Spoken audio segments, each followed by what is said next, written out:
Ethan, there's been some rumors about, where you went, people were concerned. People started asking questions. They said, did Ben and Ethan have a falling out? Maybe they got into a biomechanics debate. They couldn't they just couldn't recover from it. Ben's been lying about where Ethan's been. But alas, you've returned. And we're here today to discuss normal topics, but I would like to dive into how the last couple months has been for you. Do you firstly have any comments about these accusations and about the potential drama between us, or would we sort of clear the air and deny the allegations? Yeah, I mean, it's very reminiscent of, what's been going on in the bodybuilding, social media space, which, I've been sort of privy to like over the last couple months. I find out YouTube is actually a social media now. So I got tricked into it. I said, you'll never find me on social media. I'm going back and watching the old Battle for the Olympia videos, and then I just start getting just a little bit at a time, just spoon fed, social media secretly. And they all these things, YouTube reels, and this guy is leaving this coach, and this coach said that this guy never helped him, and you find like there's really only when you have none of the inside information, and again, not being directly on social media, like I don't realize that people are just spending 90% of their time listening to people argue about things that they have no direct information about. So it'll be something like, this bodybuilder left this coach, and then, they'll have an hour long podcast, and it'll be like, so we have no idea why he left this coach, but if he left him for this reason, like, would you have done that? Or what about this reason? And it's just like all this speculation that's just so irrelevant. And now I'm back around to, I'm off YouTube for the most part. I'm slowly transitioning back. It's not, like anytime you come off a prep, like you're going from this period of just like complete tunnel vision, like everyone's just kind of like moving out of your way. Like I almost picture just like, you're just like a smelly homeless person on a train, and people just like give you your space, you know what I mean?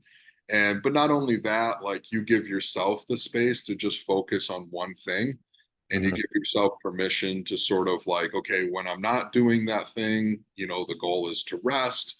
And, the right thing to do right now is just to watch something mindless, whether that be, just like, a comedy show, or whether that be like, bodybuilders training in ways that like I'm not learning a single thing, but it's relatable. And you just go through, at least for myself, I'll go through months of prep where I'm just either watching things that are, for entertainment value, or I'm watching things where, it feels relatable to me because I just don't really know many other bodybuilders. And then when I come out of it, it's back to this like, okay, let's actually try to, improve in other ways now. So, bodybuilding is this process for me of kind of like building up all these other areas of my life, and then kind of like stepping back, into the pit again. And when I'm in the pit, like I'm really just focusing on bodybuilding. Like I don't really love the characters, all the time that are, and then it's like no offense to any bodybuilders. It's just like the shaving, the tanning, the being at the show and sitting around for 12 hours. Like it's like, when there's a party and everyone's telling you, man, like, I really don't want to go to this, but like, I feel like I have to. And then I'm like, I don't know, like, I think I'm just gonna like, you know, uh, smoke a joint, watch a movie, and like eat good food. And it's like everyone knows that's more fun than the party, but like, you not go to the party. Sure. Kind of how bodybuilding is sometimes. It's like, you know, we get most of us got into bodybuilding because we love the training. We love, maybe like the identity that came along with just being, really focused and being sort of in control, of your own sort of like results, and being able to see that manifest, through hard work. And there's so many things that we identify with that we just came to love at a young age. But there's parts of the actual competing that are just ridiculous. And no one can say, like, oh, I love just like laying around backstage where they tell me every 20 minutes, you have to rush to get out on stage and you're just like pounding gummy bears or whatever. And, you're covered in, fake tan. That part's not enjoyable. But when, the dust kind of slowly clears and I come back around to the rest of life, there's more of this balance of like, okay, now it's time to get back to like learning from people who are actually advancing my knowledge and not just sort of staying static in other areas, right? It's like periodizing training. You're like, Mhm. this is the area I need to focus on right now, and I'm going to put my resources towards it. But when something's so physically, emotionally, and spiritually demanding to do, it's like you don't have any other resources. And then, I used to think also like within a week I could just like plan everything out and be ready to like step into the next phase. But like anything else, and like we talk about, with injury, like the time course of these things matters so much as well. So the more mature, the more experienced you get with these things, the more you learn to just sort of sense and trust that, like, hey, I'm going to get back that sort of desire to do other things. I'm going to get back to less of a food focus.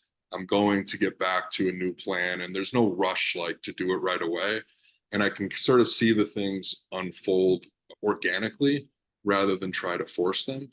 Mhm. So that's one thing over the last few years of like, win or lose, like there's only so much you can force Mhm. and you can get really, really uncomfortable trying to force things. But once you sort of have your, your identity, like you have, you know, a life that's, representative of the person you want to be and you're confident in that, uh, you can kind of just let things happen. And again, sort of whether that met your expectation, like, this season certainly was not what I expected it to be. But if you just kind of let those things unfold, it can still be really enjoyable. So, the phase I'm going into right now is just getting back into like learning more about the stuff that you and I talk about and less about, sort of the X's and O's of being on stage and, how to, look the best in a front relaxed pose and all the stuff that almost no one else cares about, besides the 0.01% that are actually getting on stage.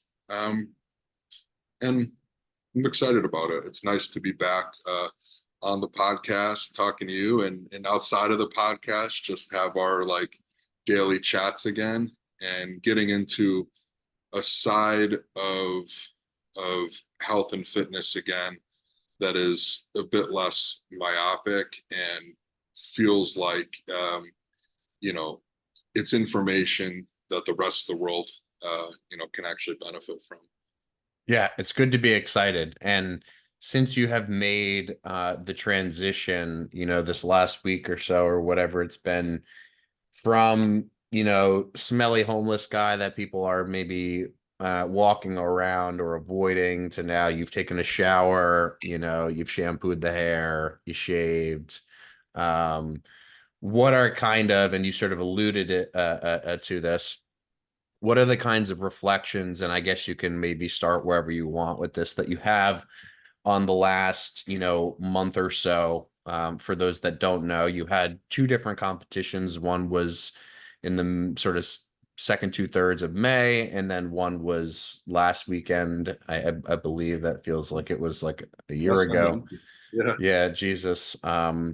So, start wherever you may, maybe just in relation to New York and kind of how that went, and then how that led to the sort of transition between shows, and then sort of how that led to now the transition that you're in, and we can discuss kind of moving forward in terms of programming and how you make some decisions in relation to programming from there. So, Mike is yours. Floor is yours. Yeah, I mean, the nice thing about this like long form, content is like you get to you get to make excuses. You get to, when, if people just kind of like see the pictures or whatever and they don't have the story behind it, there's always that sense of like, what are people going to think about you? Like, I know this happens to you all the time. Someone just like breezes past your page and they're like, this guy's not a 300-pound bodybuilder. Like, what does he have to teach me? And I'm sure Mike Israetel has felt similar many times where it's like, maybe he hasn't had the best showing with his physique that he was happy with, or the way his structure is built. And it's like, he's definitely at this point one of the most influential people in our space, and plenty of people are willing to listen to him. But, he's at times been very dissatisfied, with the physique that he presented, sometimes just, from a small mistake here and there. So I think there's like plenty of examples of people, who have, been very disappointed from an outcome standpoint in terms of like the physique they presented, but are still able to, garner respect in the industry, when it's not just people looking at that one picture and then creating a story. So it's a nice opportunity, for the people like who care to sort of explain like, hey, this is what happened. And, it's not that the modern meathead training is bullshit. It's there are a lot of factors outside of, just the training that can influence these things. So, overall from, not just an outcome standpoint, because like the placings are one thing. The placings are just in relation to what other competitors are there and, who's judging. But, in bodybuilding, we often say it's just being better, than your last showing. And it was, I would have thought, going into this season, and objectively going into this season, it would have been almost impossible. Like you would really, really, really have to try to be worse than I was, in the previous season. So, I had started my diet in 2021 where I turned pro at like 265 pounds and like 100 millimeters across 9 sites. So, people talk about body fat percentages as if they have any idea what that looks like on a particular measurement device, and also as if it's the same across measurement devices. So very commonly people say, oh, I'm 10%, 15%. And it's just like, on what? Mm. You're 10% on skin folds, or you're 10% on a DEXA scan, or you're 10% on underwater weighing. And the variance for an individual person between measurements is already high. The variance between machines is very high. So like when we talk about body fat percentages, it's almost completely irrelevant, when it comes to bodybuilding. I think only really at like a group level does looking at body fat percentages really hold any weight. Because when you just have a large enough sample, that measurement error becomes less relevant, or less statistically important. But on an individual level, there's, outside of skin folds, on not really like a pre-contest standpoint, but more of like maybe off season, month to month, or every few months, or between off seasons, like on a really long-term basis. If you have a skilled person to measure your skin folds and you're using the same person, I think comparing body weights and skin folds outside of any drastic changes in body weight from, say, like, fluid accumulation from drugs or something like that, is a pretty good marker of progress, along with pictures and, say, circumference. So going into this season, I was 295 and 50 millimeters. So what I started to say with the body fat percentage is, I think what most people would think of, like, go ahead. Just explain millimeters for people, what that means. Yeah, so when you do skin folds, like you just grab a piece of fat and you take the skin fold calipers, you pinch it, and it's just literally measuring the millimeters of fat and skin you know, that You don't really grab, like, you've done it. Just for people listening, when Ethan does this, it feels like it's not really grabbing. It's not like he's like taking his two fingers and just kind of like squeezing you. It feels like you're squeezing the fat so hard that the fat is just going to start to melt away off of the skin. So just for, you may not perceive that at this point, but please continue. so yeah, I mean, like my DEXA in 2020 was 300 and some odd pounds and 11 point something percent body fat. um and I had a little break before I started that contest. Well, I also had injuries, a little bit of a break, but I came into that contest prep 265 or so, 100-ish millimeters. I think most people would perceive 100 millimeters as probably like 15-ish% body fat. Like realistically, it's probably more like on a DEXA scan, it's probably like 20%, I would say. But most people call 15. If they're like Google image or they're talking to their buddy, that's probably where it is. Whereas this year was 295 and 50 millimeters, which most people would probably call like 7-8% body fat. So but it's probably realistically more like 10 to 12 on an actual DEXA machine. Um, anyway, like drastic difference. I mean, you've seen the pictures. It's almost like one guy looks like a pro bodybuilder, the other guy looks like he almost didn't train at all. um, and so we did a 21-week contest prep. Realistically, like I could have been ready, let's say 8 weeks, because the goal, like I'm not taking skin folds throughout. We rely more on the pictures. There are too many other factors that influence the look outside of just like what you can pinch on the skin. So once you start getting down into like 30s, millimeter wise, like the difference between 34 and 32, you might actually look better at 34 for some other reason. So when you try to when you're getting to the extremes and you're trying to use like objective versus subjective data in a very subjective sport, a lot of times that can lead you astray. Sometimes you use a little bit of both. Like we weren't measuring my weight at all, and that turned out to be a mistake, and it's something we wouldn't do going forward. But anyway, like I continued, basically we started prep really early with the mindset of like, let's grow into the show.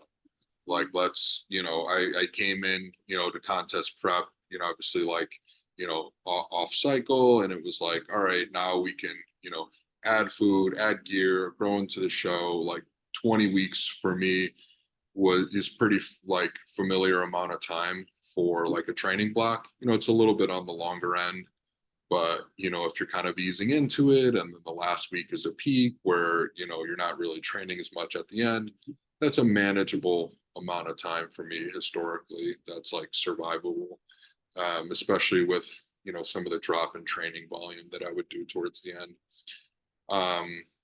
So I would say I was ready, from a body fat standpoint around 265, and pretty steady, pretty straightforward as far as manipulations go. Like I'm taking 15,000 steps a day, just like with my job as a trainer, and also like I've constructed my life in such a way where things don't necessarily look traditional, in the sense of like you wake up and do 45 minutes of cardio like on the stairmaster, but I have hiking trails in my backyard, so I would take the dog out every morning and hike, and same thing at night. So those were part of the steps. That's mainly where my cardio came from, is just being out in the woods, hiking with the dog, steps throughout the day. And then on the days I didn't train, I would do 45 minutes of cardio too, but nothing different than I was doing in the off season.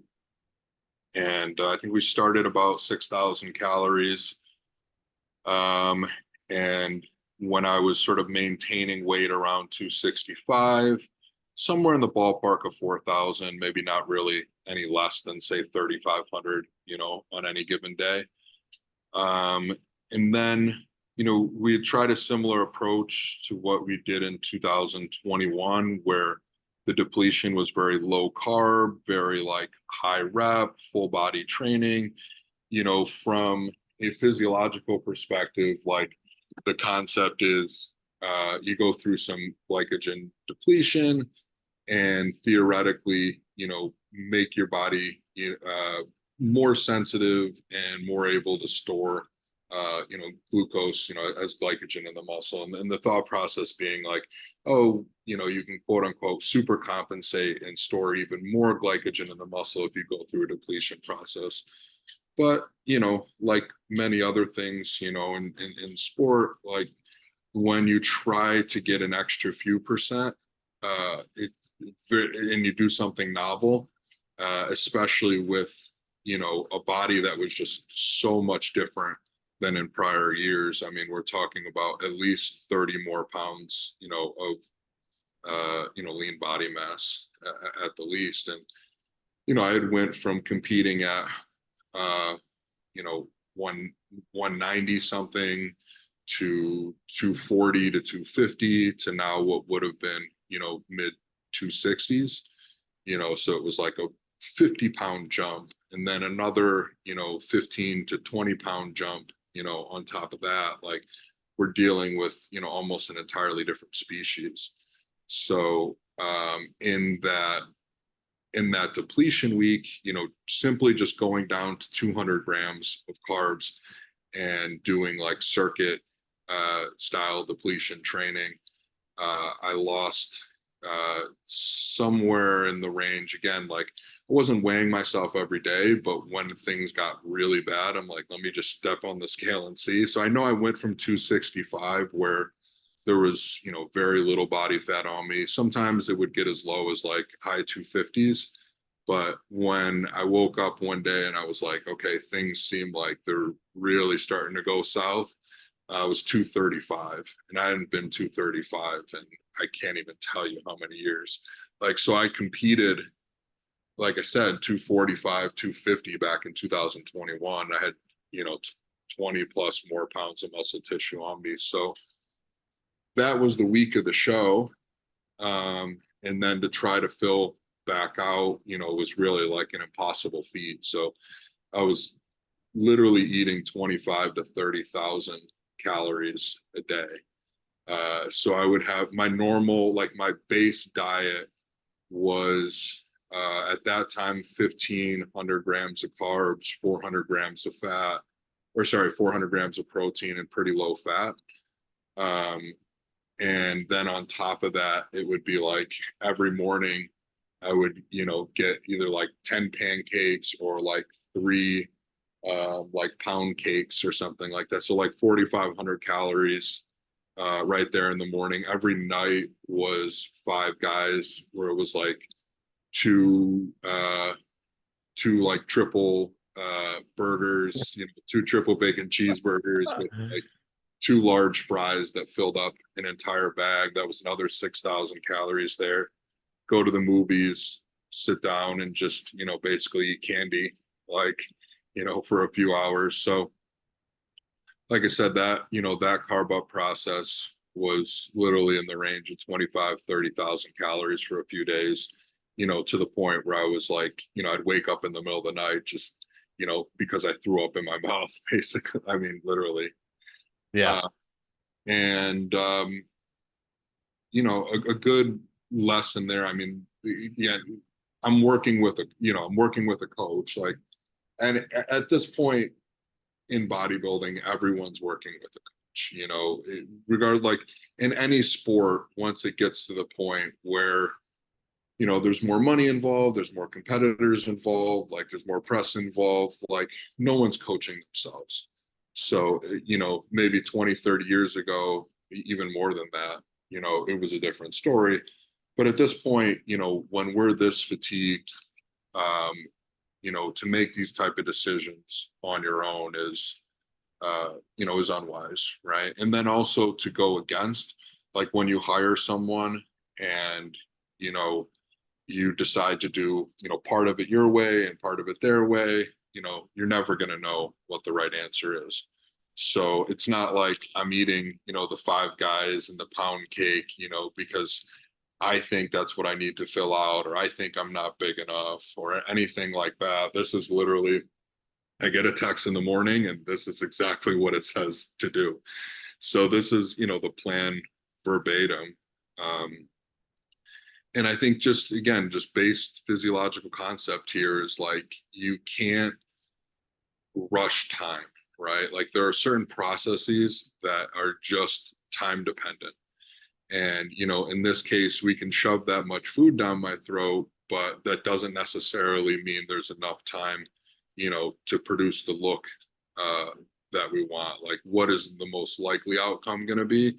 The most likely outcome is just going to be, absolutely destroy, your digestion, end up, fatigued in a completely different way than you were before, so losing whatever it was, like 25, 30 pounds, over the course of 5 days, like leading up to that and during that, it was very difficult to stand up or even to pee or something. I was just shaking all the time. Even, my barber the next week was like, dude, the whole time you're in the chair, you're just sweating and shaking.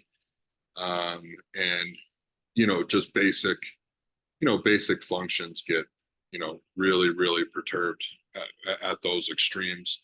But then at the other extreme of eating so much food, you're just on the flip side of like, you're also extremely fatigued. Your sleep is terrible, sweaty, gassy constantly. So, at New York, I ended up with literally the worst physique I've ever presented, which was one that was just very flat in terms of like the muscles having, pop to them and being full of, fluid and glycogen, and the gut really just being, distended from eating so much and trying to do something so drastic.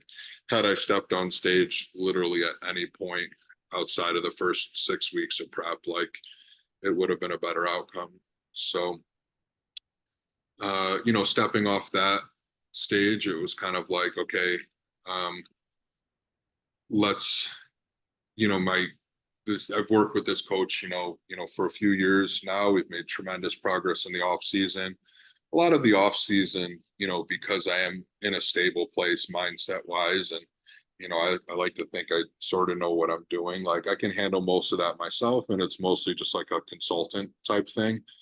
I'll talk to people like you about my training. I'll talk to other coaches about, stuff like pharmacology. And, it's really me putting together the plan and just consulting with people that I trust. But like I said, no one at this point is really doing the contest prep themselves. But I'm like, look, we made it this far. We made a mistake. Like, let's see if we can regroup, take the information that we have, and present something that's at least not like embarrassing, where it's like, oh, people pull up the pictures and you have to explain yourself. Um, and unfortunately, that didn't work out as well. So coming off stage again, I was still a good 25 or so, 20, 25 pounds lighter than I was when I was basically ready, 6 to 8 weeks out. So I just, for 3 weeks straight, I averaged about 10,000 calories. I was eating, anywhere between 1,200 at the lowest to 2,000 at the highest grams of carbs a day.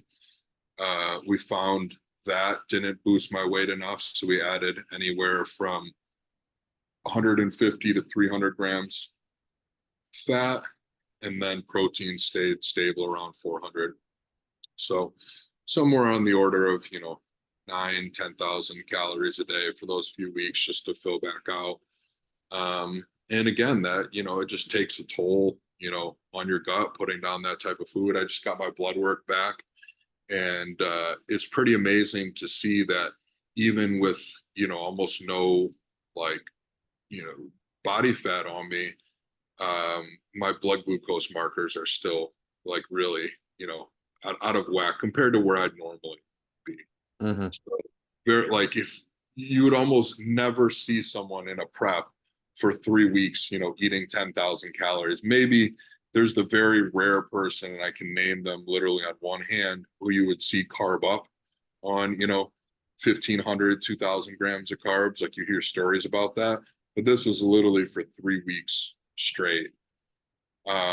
So it's interesting to be in a place now coming out of prep where I still don't have much body fat. I'm still 30 pounds less than I was, at the peak in the off season where I was pretty lean, but I'm also like, on the verge of like pre-diabetic from how much I've eaten. So it's an interesting place to be. And I certainly need to regroup and think about, sort of the advice I'm going to take going forward. And like I said, in the off season, you know, I'm in a clear headspace. Like, I know my body and physiology well enough to probably, um, chart the correct course from where I'm at. But it's a very unique situation to sort of like have this combination of not being particularly food focused like you would normally when you've been, starving for, X amount of months for a contest prep, but still pretty hungry, still really low body fat,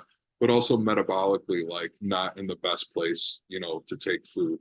So it's going to be an interesting thing to sort of like um, toe that line down the middle of like not throwing a bunch of calories at me right now, but also to maintain my weight. Like it's pretty normal for me to eat 1,000 grams of carbs now. Like that, just if I just eat ad libitum and I eat clean, that's kind of where I end up. And that's sort of what I've been doing for the last week is like, I just, kind of eat the contest prep meals, that I was eating, but, just some more rice or, Saturday night, like last night, we still had our like normal meal out and whatnot.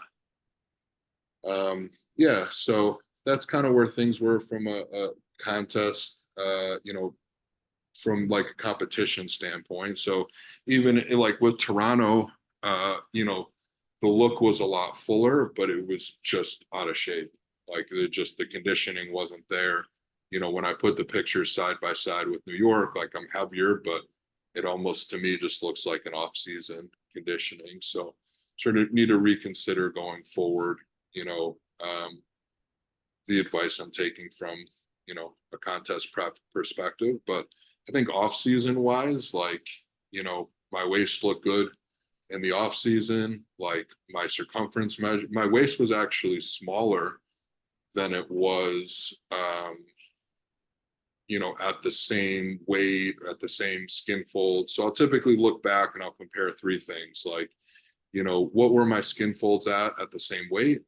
Or, what was my weight at the same skin folds? If that makes sense, right? So if I'm dieting down last time from 100 millimeters and maybe at, when I got down to 50, maybe I was only 250 pounds, but maybe this time, I was 290 pounds. That's a pretty good comparison. You're like, okay, same skin fold measurements, but, massive difference in weight.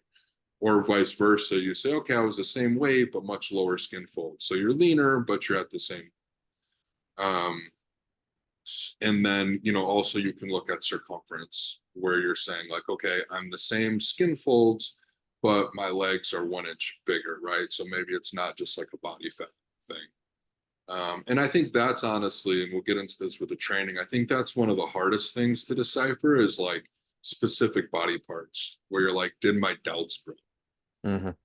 And it's like, as we can see from this contest prep period, it's really difficult. Like, I can't even use the contest pictures to decipher these changes. I have to use the pictures from like 6, 8 weeks out.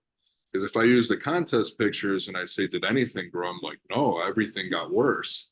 So you can actually like, that's a really good example of how uh, you, those measurements can be very inaccurate based on acute changes.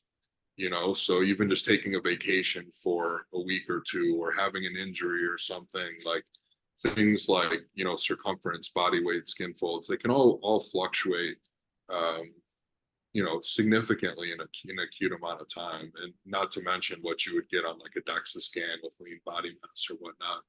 So you really have to use all those measurements. And I tell you the truth, like most of the time I still when it's a massive change, like I said, going into this off season or going into this contest prep period where I'm like, I definitely have 20 or more pounds of muscle than I had last prep. And it is so blatantly obvious this would never happen unless it was a beginner or someone sort of like, just starting their journey in the enhanced realm.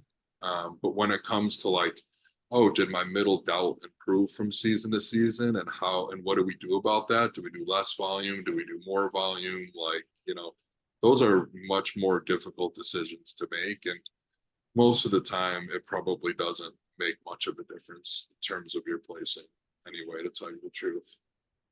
So what we've kind of come off of the prep and competition phase saying is just simply that, we now have this data from this particular approach, just in terms of, hey, this was the outcome when we did this, and perhaps moving forward, we do someone else, or we do something else. We talk to someone else about not necessarily why this occurred, but maybe what strategies would be more appropriate for someone your size, given that, as you mentioned, you are dealing with a very different kind of a situation. And I think that's very important as a general rule of thumb. Is I feel like a lot of times bodybuilding lore in relationship to nutrition gets sort of trickled down to general population levels, and I think that there's a lot of value to be had from the sort of process of it, but just the distinction between the extremes of bodybuilding and the average person. I do feel like a lot of people still look to bodybuilding for their nutrition guidelines, and I think that for a lot of people that can be great, obviously if you're someone who's looking to grow muscle. But I do feel like it can be tricky to interpret this kind of stuff if you're a normal human being, right? Because normal human beings are not going to the extremes of eating a ton of food, growing a lot, to then sort of doing the alternative to prepare for a competition. So the one thing that, or the one sort of question that I wanted to frame out of this, or ask based on this, before we move just briefly to the training stuff, is what sort of like practical lesson do you take away from this experience, other than just like, hey, this is what happened and this is a recount of what happened, if that kind of makes sense? Yeah, one of the things that I've explained to my clients in terms of like framing all this, is like, how can this relate to the average person, and where do I see this fitting in the context of like my learning journey, is, you know, there's definitely a personality type, and I'm sure a lot of people that listen to us like fall into this category, where we want to do more. And sometimes, like for some people, wanting to do more is just simply wanting to feel like things are difficult.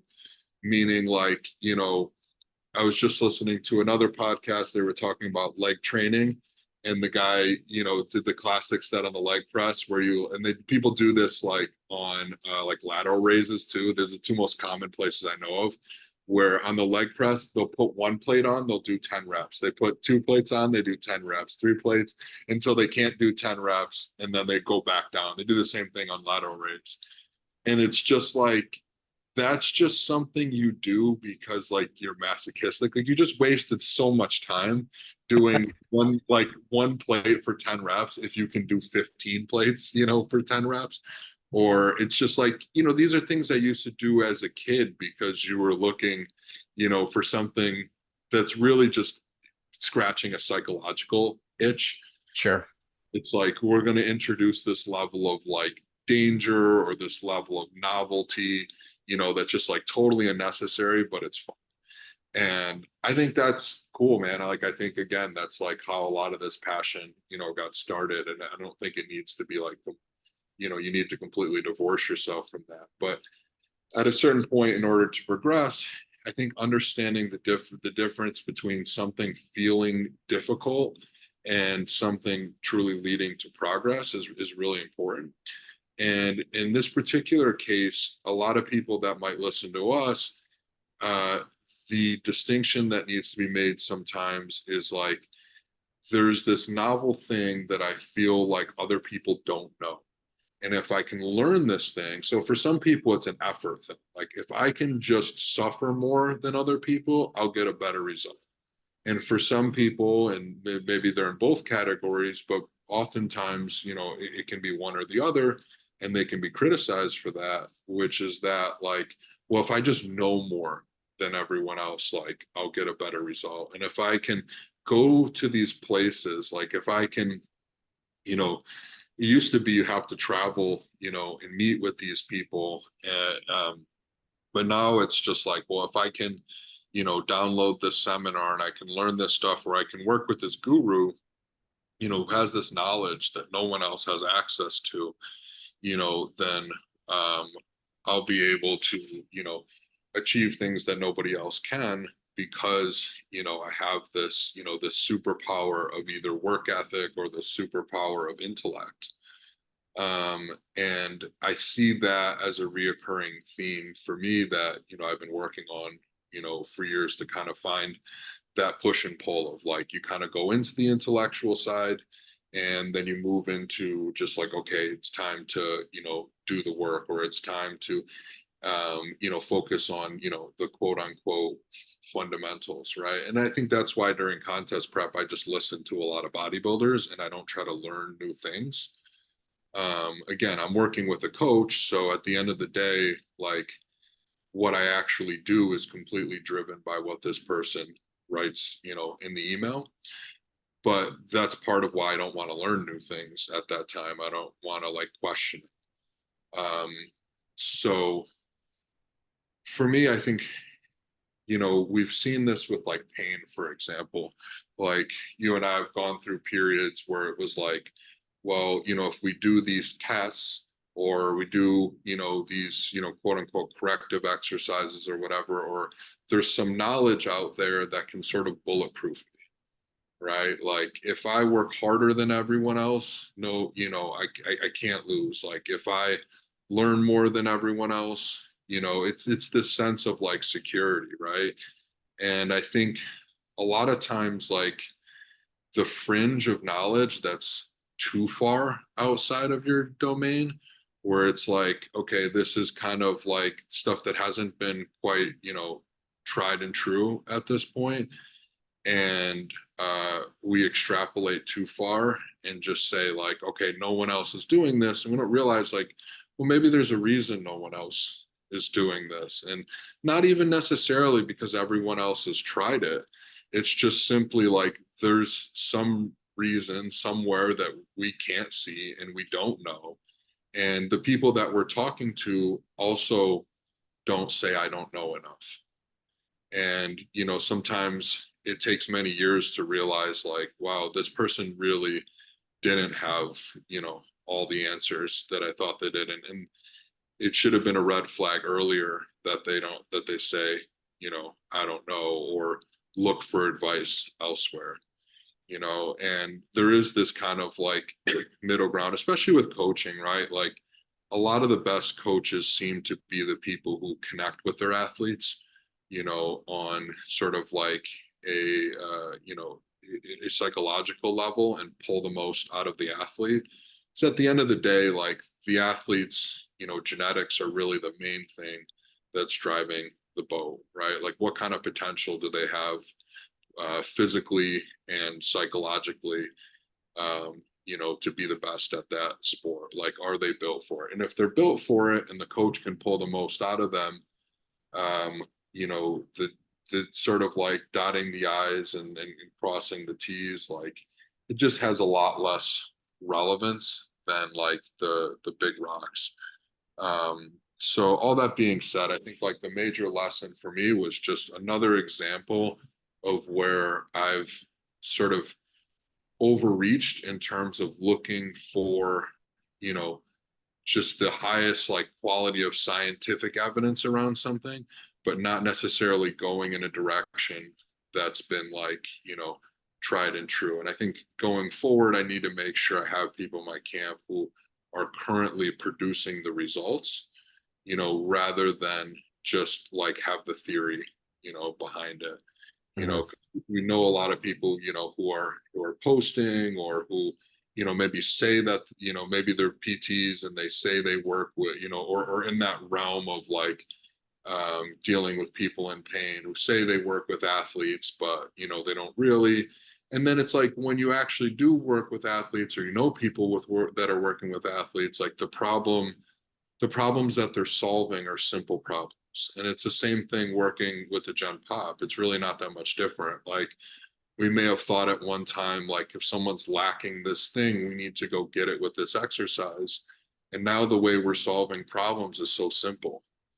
Like I had a consult yesterday. Almost every time we do this, I'm just like, hey, this is what I did yesterday, which I think is probably like a good thing, right? Like we're actually talking about real experiences, not theory.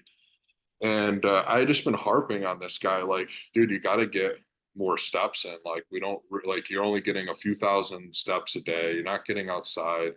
Like, I don't really want to lower your calories much more than they are now.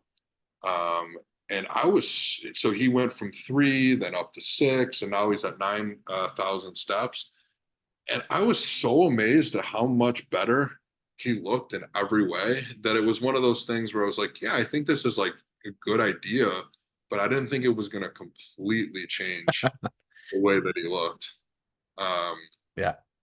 because there's other downstream factors. Again, when I talk about going outside, and hiking for my cardio, like it's not just steps. Like there's a lot more involved with that. I'm outside with my dog, I'm out in nature, so now he's like warming up, like he's doing the treadmill or the stairmaster 10-15 minutes before the training, and he's walking to the gym in the morning and getting some sunlight, and he's biking to work. And there's a lot of other downstream factors. And sometimes it is just really those like simple things that have the greatest return. Hmm. Yeah, and I think that specifically in relationship to the whole simple answer versus the sort of maybe more nuanced, empirically rooted thought process and the interaction between those two. I think that the trickiest part about balancing those two things, in other words, balancing sort of like the known or the assumed or the experienced with the theoretical or the next thing that you don't really know, is that, and you've said this in relationship to dieting as well, that sometimes you don't necessarily need to know more, seek more, experience more, but it's very painful to feel like you're sitting still, because with any kind of progression, whether it's like cognitive and learning related or physically related, progression is generally a very slow thing. And it's not like you wake up moment to moment being like, oh, I trained arms yesterday, therefore my arms are bigger today. It's more like I trained arms, in sequence week after week for 5 years, and I look slightly bigger, than I did 5 years ago or something. And so the desire to kind of just create any kind of disturbance or any kind of motion is tempting, especially when the sort of pot of gold at the end of the rainbow seems to be so, um, secured or reasonable based on the thought process. And I found that myself within my own learning, which is that the more and more that I started to understand, the more that I continued to assume that the answer was somewhere sort of off at the horizon. And I personally have found that revisiting the sort of the things that I already feel like I know at a deeper level, that is what has continued to sort of move me forward, rather than searching for, the next textbook or the next best lecture that has been unseen by most people. Mhm. um but I do think that you do need both. You do need both of those things, and it's more so the imbalance that begets issues, rather than any sort of individual characteristic of being more exploratory or just sort of being satisfied with where you currently are. I just Um, think like, there's phases to it, right? Like I said, when I'm in Yeah. contest prep, like I'm much more in the action state. And then when I'm out of it, I'm much more in the exploratory state. And it's just kind of separating the two. And it's almost like when you're in contest prep, or, it's funny when I'm in contest prep, a lot of people will, it maybe just stands out more, but they'll say things like, man, when I haven't eaten for a few hours, I get really grumpy. And I'm like, dude, if you were actually weren't fat and you like, and you were starving, how you would feel, like, man, you can't even imagine. Yeah. Um, but having, having those phases where, you can explore, but not necessarily like put that into action. And where I was going with the eating thing is like being able to observe yourself. So realizing like, oh, I'm hungry and I feel grumpy, but I don't need to act on it. And same thing here is like, I'm excited about a novel thing. I find this interesting, but I don't have to use it. It doesn't have to become like, I don't have to make it the centerpiece, right? And being confident enough, in secure enough, like in your own knowledge and sort of place and things, to just say like, hey, I think this is interesting, but like, do I think it's going to change, everything you do? And I think that's, a place where it seems like you've gotten to as well, where it's like, um, I came up with this new exercise, like, and I imagine you're not writing it as like, this is the best triceps exercise ever, and it trains this head. And, if you're not doing this, like, you're missing out on gains kind of thing. At least, not in a way that's literal or, not just meant to be kind of facetious. Um, so, being able to observe that, like, hey, just like in training, we got into this because like it was a fun thing to do before we knew why. On an intellectual side, like exploring things because it's fun is still something that I think, we should do. It's not just like, hey, I'm writing things I already know because it's a job. It's like I'm exploring new things because it still excites me. And it's nice to be excited. And it's like, in bodybuilding outside of training, maybe it was like the latest supplement, got you excited. And it probably should get you a lot less excited 2 decades later than it did when, Muscle Tech was, putting out amino acids and calling them basically like the next, Anavar or whatever. Um, but still being able, like, I've definitely noticed, like, and I like to say it out loud, to whoever I'm training with at the time. But even during contest prep, I'm like, I still really love it. Like, I still really love training. Like sometimes I'm training and I'm just like, oh, this still excites me. Like this is still fun for me. And I think the same thing with learning. Like we still want to have fun with it. So sometimes that means like being on the fringe, but understanding just like in training, okay, this is fun, but also like it can get you, it might get me hurt, and I have this goal. And in learning, it's like this is fun, this is exciting, but it doesn't necessarily need to be, a focal point or something that like I even put into practice. It just can be exploratory, just can be interesting, and you can observe that it's interesting and enjoy it, but not necessarily,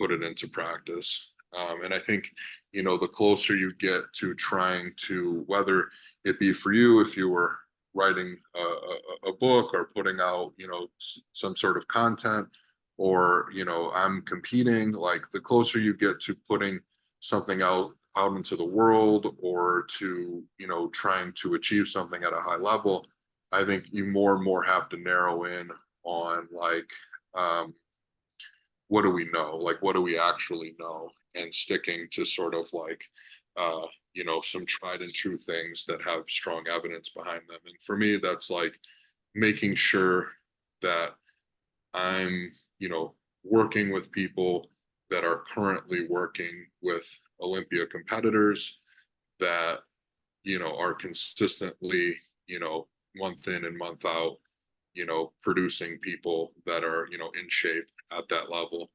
and not, trying to do what everyone else is not doing. Maybe we can play around a little bit with that in the off season, but for the most part, at least step into the box before you step out of it. Yeah, one of the things that I just wanted to bring attention to is that, and this is something that I feel like I personally still can struggle with, is you can, like, having fun with something does not mean that you are not taking it seriously. And I think that in most cases, people who perform at very high levels find ways to integrate the two in some way. And I think that, a good example of um, the sort of the general point about narrowing your focus on novelty and then the novelty kind of becoming the entire picture and maybe that being sort of misleading or misdirecting. It's like you learn about this new concept, like you hear about what a moment arm is for the first time, and then all of a sudden the answer to every question is moment arm, right? And it takes a certain amount of time in that mindset to discover where that sort of falls short, which inevitably means that you're going to be fucking up somewhere, which is, where it's fun, is being like, oh, what's the next thing that I need to kind of dig deep into? Um, but I think that you can have fun and experience the novelty without becoming so entrenched in the thing at the same time. And I think that the mindset of having fun with it is actually what prevents you from being way too tunnel visioned about any one thing, right? Because it's kind of like being able to have fun and to sort of play around with what you're doing. Um, allows like you to be in a mindset or a state of mind where you're comfortable with subtle deviations, but you ultimately continue to sort of return to the same sort of like main trajectory, main path. And so I think in my own experience with learning, just taking everything maybe a little bit too seriously, whatever that means for me, has led me down very hyper specific rabbit holes rather than maybe coming at it with the mindset of like, hey, here are the major things that I need to sort of continually remind myself of, but it's okay to now experiment with this or with that. And that's kind of where I feel like I've arrived at with training, which is I go into the gym with a particular plan, but I always leave a little bit of room for like experimentation and novelty within that structure.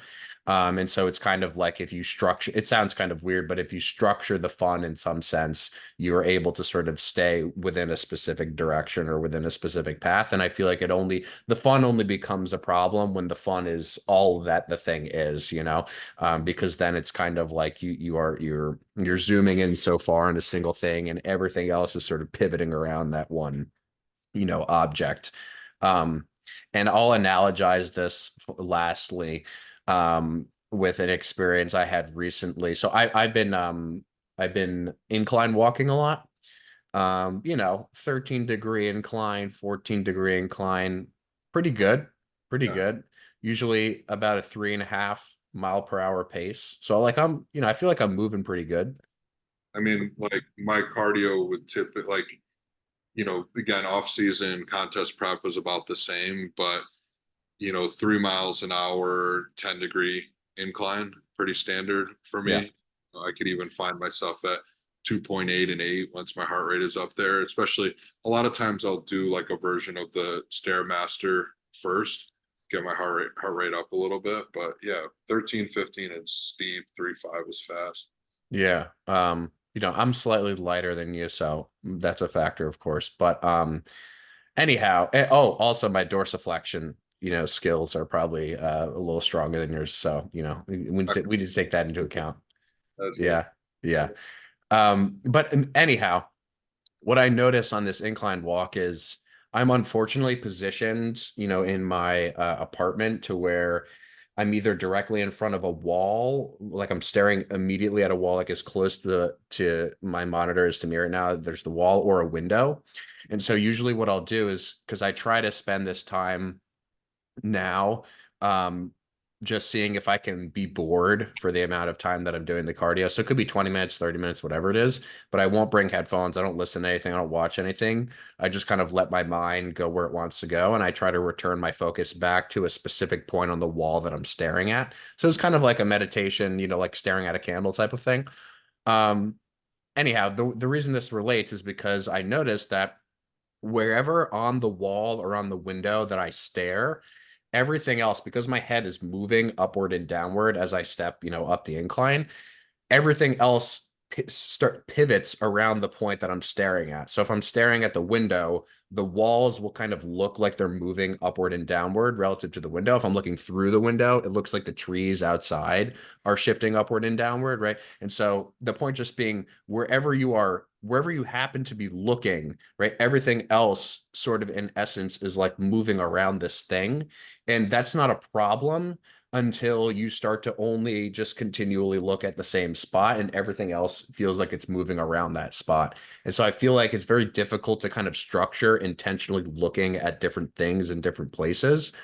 But as long as I think you can zoom back out and have general discussions, sort of bouncing in and out of the specificity of like what right, what went wrong, at least in theory, then you come out of the other side of that with a really robust perspective and an intelligent ability to sort of navigate, the things like novelty and fun in tandem with the seriousness. So um I think it's going to be interesting too to see kind of like moving forward how this experience of yours, this last couple months, like influences your outlook on not just future preps, but also just like your life outlook, because I do think that you'll look back on this experience potentially with more takeaways from it than you currently have.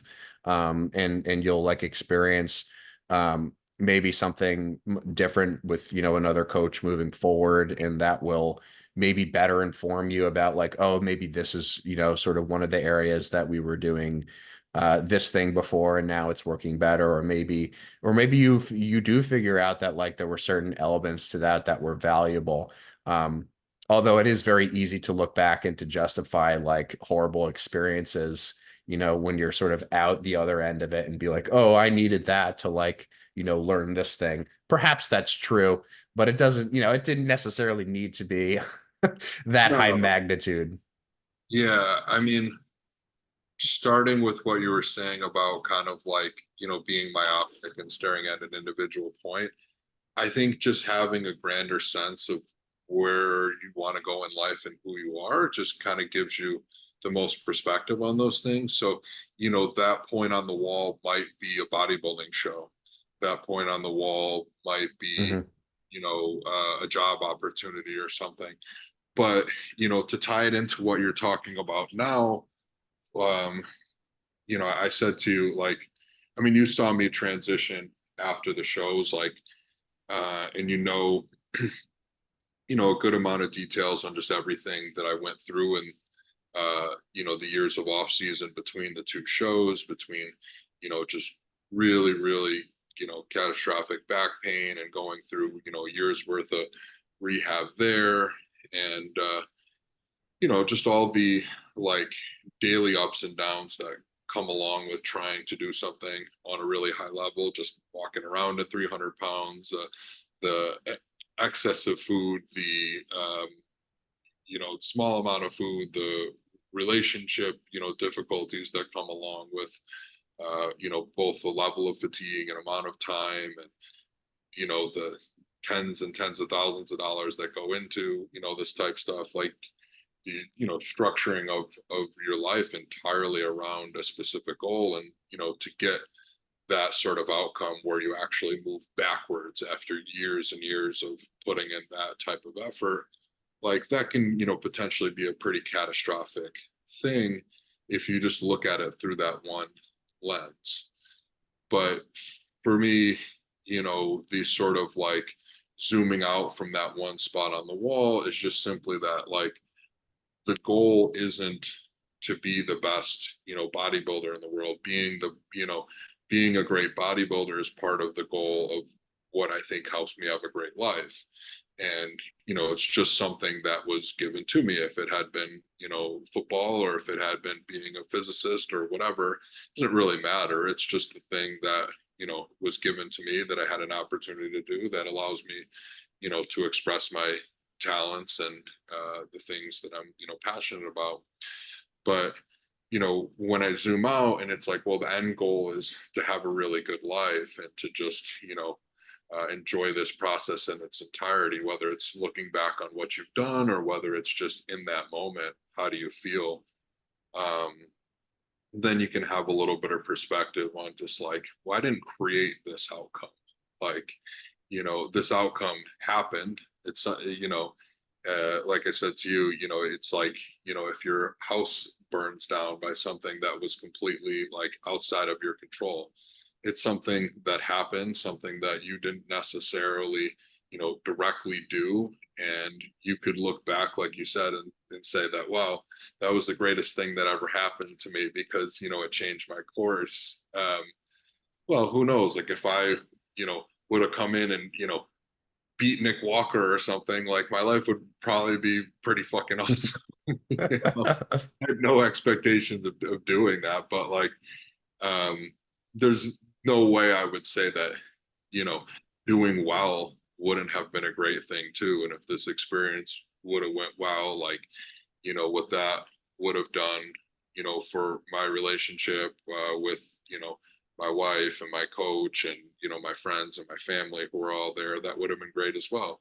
The alternative to that was like, the next day and, that night and the next day, I went out to eat with friends and family. I had a great time. We took a little, mini vacation. You and I have a trip to Costa Rica planned. Like my wife and I, enjoyed the process, of the prep for Toronto, like, and just, really embracing like everything else, in life outside of bodybuilding and just saying, okay, it's raining today, so let's go inside and watch a movie instead of going outside for a hike. It's literally that kind of a pivot where it's just like, oh, we were going to go for a hike today, with someone that you really love, with, dog, friend, spouse.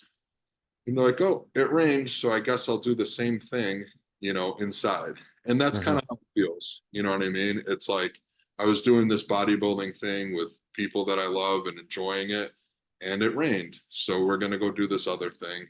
Not saying not doing bodybuilding. It's just like there's only so much bodybuilding you can do in the sense that you eat your meals, you do your training, you get the outcome you get, but it doesn't do you any good to, put more pressure, lean into it more. That idea we were talking about before of just like, does more discomfort necessarily lead to a better outcome? It just leads to more discomfort. So you Mhm. get the outcome you're going to get, I don't know in time as I put on more muscle, how my shape is going to, change for the, positive or the negative.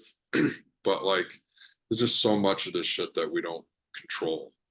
Mhm. Uh, so in the meantime, it's like you might as well, enjoy that process or whatever else, you got going on. So I think that idea of just like staring at a single point and being the step outside of it is just like, well, what's the actual end outcome? Because if you think the end outcome is just like, well, I need to, you know, if I don't get better at this one thing, that's the whole thing.